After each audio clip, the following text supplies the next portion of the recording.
Problema de alimentação. Deixa eu só tirar daqui essa marcação, senão depois eu esqueço. Problema de alimentação. Enlevado na visão dos jardins prodigiosos, pedi ao dedicado enfermeiro para descansar alguns minutos num banco próximo. Lísias anuiu de bom grado. Agradável sensação de paz me felicitava o espírito. Caprichosos repuxos de água colorida zigue-zagueavam no ar, formando figuras encantadoras. Quem observava esta colmeia imensa de serviço, desculpa, quem observa essa colmeia imensa de serviço, ponderei, é induzido a examinar numerosos problemas. E o abastecimento? Não tenho notícia de um Ministério da Economia. Antigamente, explicou o paciente interlocutor, os serviços dessa natureza assumiam feição mais destacada. Deliberou, porém, o atual governador atenuar todas as expressões de vida que nos recordasse os fenômenos puramente materiais. As atividades de abastecimento ficaram, assim, reduzidas a simples serviço de distribuição, sob o controle direto da governadoria. Aliás, a providência constitui medida das mais benéficas. Rezam os anais de que a colônia, há um século, lutava com extremas dificuldades para adaptar os habitantes às leis da simplicidade. Muitos recém-chegados ao nosso lar duplicavam exigências. Queriam mesas, lautas, bebidas excitantes, dilatando velhos vícios terrenos. Apenas o Ministério da União Divina ficou imune de tais abusos, pelas características que lhe são próprias. No entanto, os demais viviam sobrecarregados de angustiosos problemas dessa ordem. O governador atual, todavia, não poupou esforços. Tão logo assumiu obrigações administrativas, adotou providências justas. Antigos missionários daqui puseram-me ao corrente de curiosos acontecimentos. Disseram-me que, a pedido da governadoria, vieram 200 instrutores de uma esfera muito elevada, a fim de espalharem novos conhecimentos relativos à ciência da respiração e da absorção dos princípios vitais da atmosfera. Sani, deixa eu só fazer um comentário porque esse parágrafo ele é grande e ele é tão rico essa parte que está falando, né, sobre ah, é, Quer que eu volte? não, não precisa não. É sobre essa parte da alimentação, porque nosso lar, ele é uma cidade espiritual que está ainda muito próxima ao plano terrestre. Então, o, né, são espíritos que vão para nosso lar que ainda estão relativamente próximo às características, aos hábitos que a gente tem aqui na Terra, né? Então, essa questão da alimentação, dos hábitos, ele ainda estava ali muito forte. Então, a gente vê o esforço que foi feito para começar a colocar novos princípios, princípios da simplicidade, né? E até do ponto de vista da alimentação, olha só, alimentação relativa à ciência da respiração e da absorção de princípios vitais da atmosfera. É interessante que ontem a gente conversou sobre isso, né? Que a Diva falou o aspecto da Terra está ficando cada vez mais sutil. Então a gente percebe que o futuro, a humanidade tende a cada vez mais se aprofundar na ciência da respiração e absorção de princípios vitais da atmosfera. Tem um texto, ah, se eu não me engano, é André Luiz, mas acho que é em Missionários da Luz, que os mentores dizem que 70% da nossa alimentação é pela respiração, né? Por quê? Porque a respiração ela tem muitos outros aspectos que a gente não conhece, né? Existem esses princípios vitais, né? Que os yogis chamam de prana, né? Os japoneses chamam de ki, e que a gente assimila isso, né? Então, por exemplo, as frutas, elas são repletas desse prana, desses princípios vitais. E isso é extremamente importante para a nossa estrutura energética, para o equilíbrio da nossa estrutura energética. Então, não é só a respiração que a gente vai cada vez mais ter uma clareza de uma ciência, né? A gente sabe que os yogis, eles têm um grande conhecimento dessa ciência da respiração, que eles chamam de pranayama. Pranayamas. E, e que isso vai cada vez mais ficar comum, a gente vai estar se alimentando pela respiração.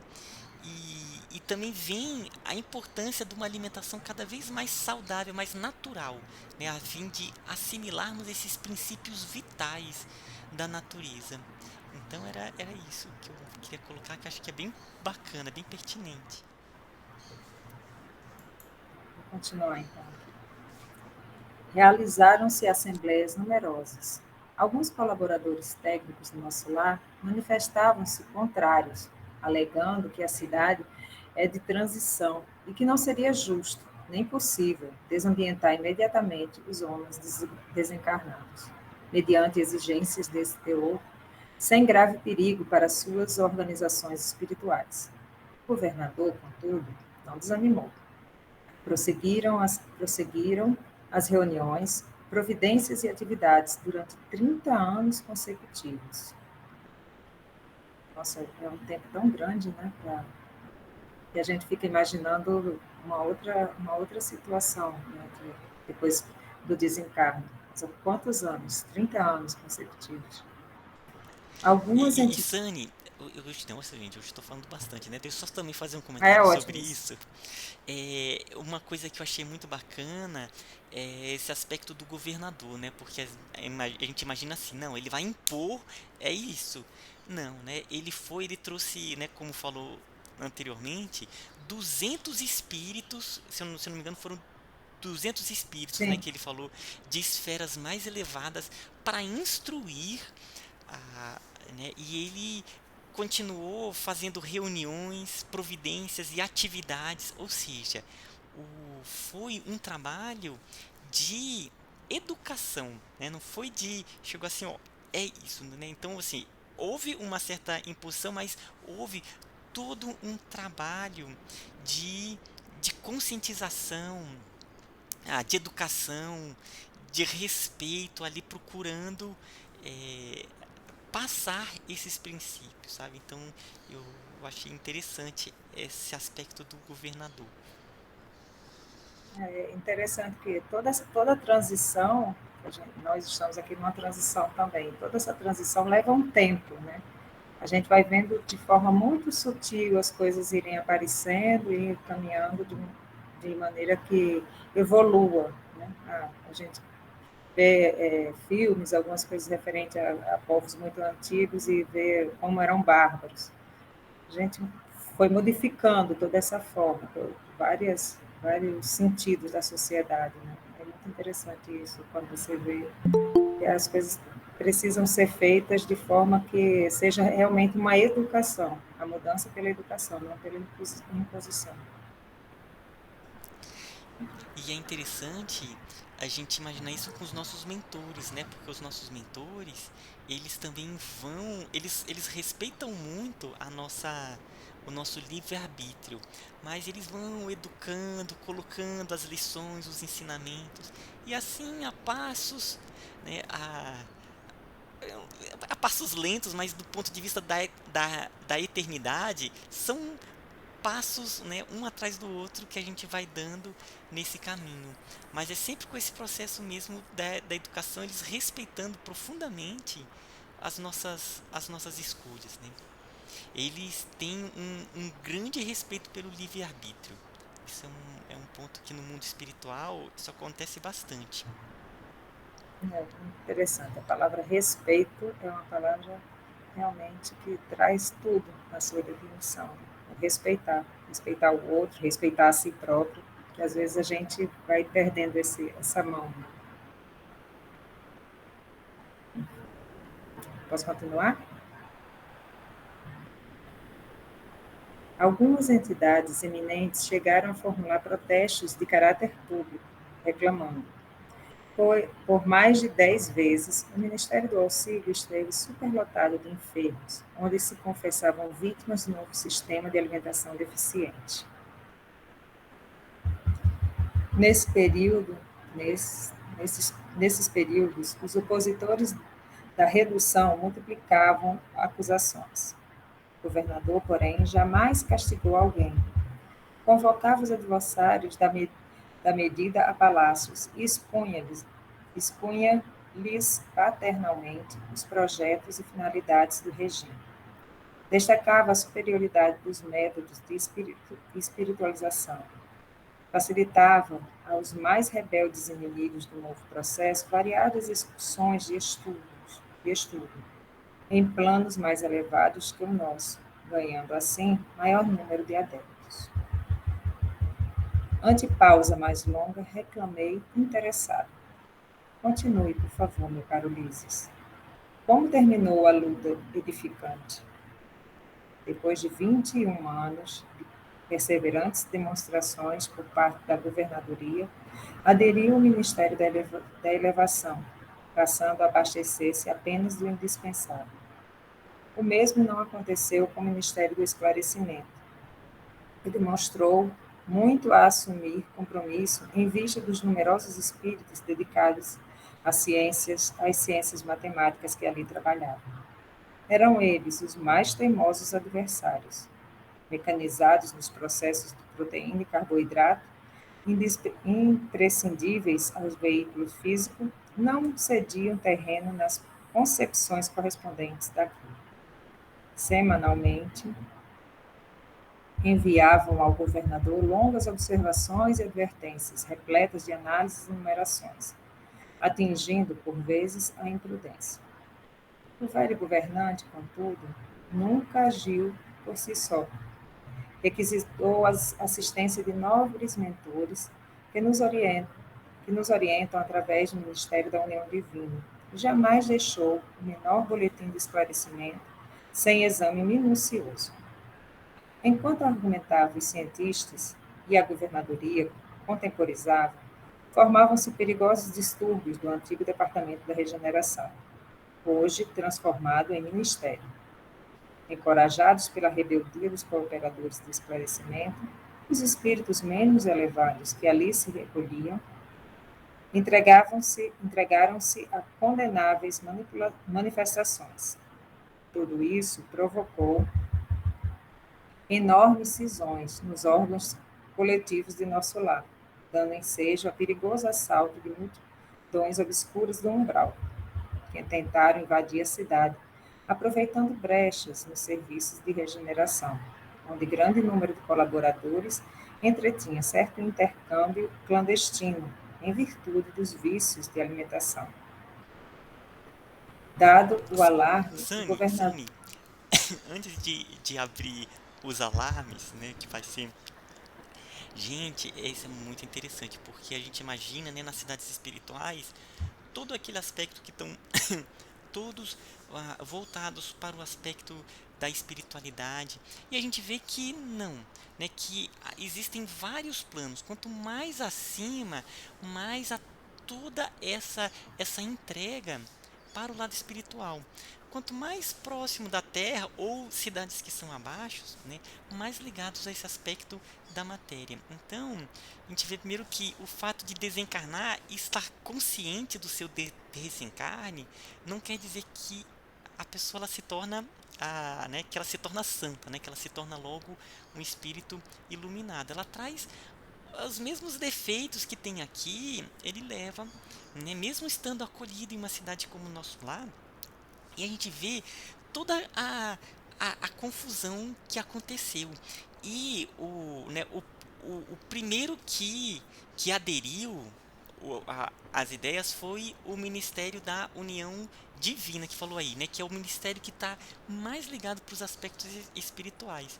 E no texto a gente viu que tem dois ligados a aspectos espirituais, que é a união divina e elevação. E os outros quatro estão mais ligados com aspectos mais densos do planeta. E aí depois foi o elevação, ou seja, os dois superiores eles aderiram.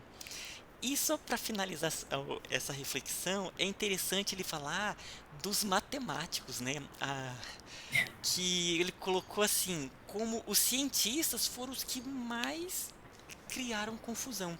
E aí dá para fazer uma reflexão aqui, né? A ciência, como às vezes eles utilizam, né? Falou que eles enviavam relatórios com os gráficos, com as numerações, né? Com as teorias, dizendo que isso não era interessante. E dá para fazer uma ligação aqui também, como a ciência ela ela tem um caminho, né? Ela tenta se organizar com as suas leis, mas às vezes ela acaba o quê? É, essas estruturas mentais acabam travando processos espirituais maiores. Então, é um chamado para os cientistas também, né? Para os cientistas com relação à espiritualização, com relação a aspectos que estão além daqueles números, né, daqueles gráficos que, que é feito, sabe? Então é isso. E tem só mais um ponto também que eu achei interessante. Não, esse parágrafo é tão rico, gente. Esse aspecto dos trabalhos clandestinos, né? Então houve ali um, um- uma ligação, quase que um tráfico de carne, né, que falou aqui, né, de alimentos, ou seja, eles fizeram ligações com fora para conseguir trazer essa alimentação mais densa. Nossa, gente, é muito interessante. É, é muito interessante mesmo isso. Os vícios, né, que fazem as pessoas fazerem os espíritos, na verdade, fazerem certas concessões até do que está aparecendo. Dado a. É, então, só para falar, o Ismael, será que é por isso que quando a gente vê, por exemplo, meu pai, né, que está com 90 anos, aí você vai vendo que a pessoa já vai diminuindo a quantidade de comida, ele já não come mais comidas muito pesadas, ele não dá conta mais de comer carne, né? Hoje ele come lá um franguinho, olha lá, já não come mais, prefere mais uma sopinha, sabe? Acho que o próprio o corpo, à medida que vai ficando, né, o desgaste da matéria, já vai preparando um pouco o espírito para isso, né? Eu acho que deve ser mais difícil para quem desencarna mais cedo, mais jovem, né, que está acostumado com carne, né? Achei, estava pensando nisso hoje, né? Que eu vi minha avó e tô vendo meu pai agora, a gente fica, pai, come mais um pouco, né?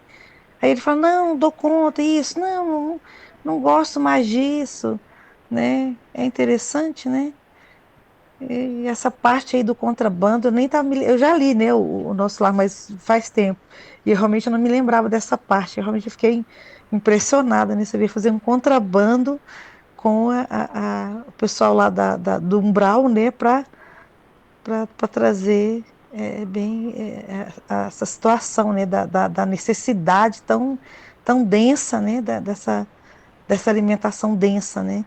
Interessante, interessante. E Vânia, eu acho que pode ser isso mesmo, né? À medida que né, a pessoa vai ficando mais velha, cada vez mais é, é, vai entrando em sintonia mais com os aspectos do outro plano, né, dos aspectos espirituais. Então acho que isso pode acontecer mesmo, sabe, de cada vez mais ela vai se até a alimentação, as reflexões, né, passa a ter umas reflexões mais com relação à vida. Teve o tio da Renata, que é a minha esposa, que era um tio que eu gostava muito. A gente ia almoçar lá na casa dele e ele já estava assim mais velho. E ele era bem católico, sabe?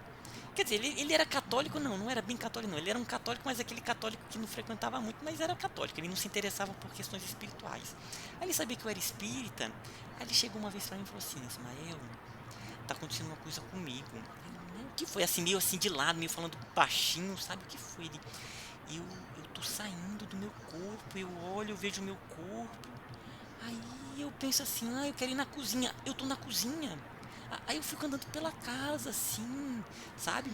Ou seja, ele começou a ter processo de desdobramento consciente, já mais sutilizado, né, devido à idade. E aí a esposa, que também era uma figura assim, né, que não gostava desses assuntos, falou assim: "Eu não gosto que você faça isso". Aí ele chegou pra mim e falou assim: "Ismael, mas eu gosto", né? Então eu acho que vai acontecendo isso. Quanto mais velho a pessoa vai. E realmente, logo depois ele desencarnou, sabe? Então acho que aquilo já era uma preparação que os mentores foram fazendo para ele perceber que estava chegando o momento de, de voltar para a espiritualidade. Então, esse aspecto que ele sai do corpo, ele viu o corpo, aquilo começou talvez a predispor o pensamento dele, falando assim: olha, existe algo além do corpo físico, né? E realmente aconteceu, logo depois ele desencarnou. Quer dizer, mas não quer dizer, isso foi o exemplo dele, né? Você está falando do seu pai, mas acho que Não, isso foi não, acontecido. não, eu entendi. Né? Não, eu entendi que assim, a gente está mostrando as dois lados, né? Que meu pai é que ele não é muito de falar, mas às vezes ele conta uns sonhos assim que ele fala que ele está do lado da cama, entendeu? Mas é porque ele não gosta muito de falar, não. Mas essa parte da missão, meu pai sempre foi muito bom. A minha família, né? A gente sempre se reuniu, tá feliz, tá comendo, aquele negócio todo, sabe? Muito em volta da alimentação, muito em volta da comida, né? E meu pai sempre foi muito bom para comer, né? E sempre gostou muito de carne e tudo. E agora você vê que ele não come mais carne. Ele não come mais carne. Come um ovo de vez em quando, mas ele está preferindo mais uma sopa, macarrão, entendeu? Coisas mais com líquido, né? Às vezes também até mais por causa da dentição, alguma coisa assim, né? Mas é bem interessante como mudou aquele homem forte e tudo, e a sensação que a gente tem que ele vai diminuindo, sabe? De tamanho, é engraçado. Tem essa sensação, né? Tá com 90 anos já, né? É muito tempo, né?